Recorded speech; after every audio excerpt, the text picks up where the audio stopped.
வயசானவங்க அதிகம் பேசினா கிண்டல் பண்றோம், பேசாம அமைதியா இருங்கன்னு சொல்றோம்.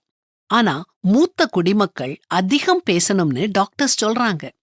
பொதுவா ஓய்வு பெற்றவங்களுக்கு நினைவாற்றல் இழப்பு ஏற்படுது. இத ஆங்கிலத்துல அல்சீமியர்னு சொல்றாங்க.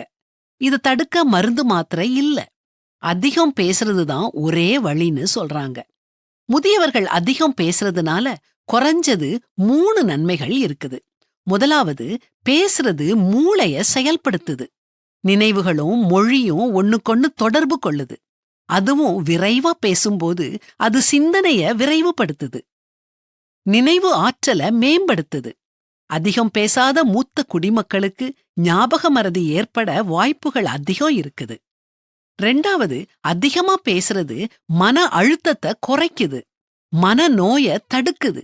எதையுமே பேசாம எல்லாத்தையும் மனசுக்குள்ளே அடக்கி வச்சிருந்தா மூச்சு திணறல் உண்டாகும், ஒரு அசௌகரிய உணவு ஏற்படும். அதனால பெரியவங்க அதிகம் பேசுறதுக்கு வாய்ப்பு கொடுக்கறது நல்லது.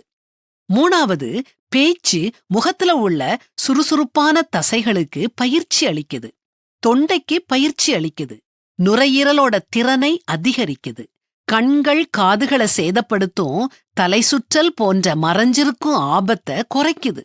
சுருக்கமா சொல்லணும்னா, அல்சீமியர் நோயை தடுப்பதற்கான ஒரே வழி முதியோரை பேச வச்சு கேட்கறது தான்.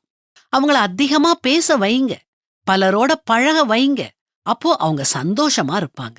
நாம சொல்றத கேட்க ஆட்கள் இருக்காங்க, நமக்கு இந்த வீட்ல முக்கியத்துவம் கொடுக்கப்படுதுன்னு நினைச்சு உற்சாகமா இருப்பாங்க.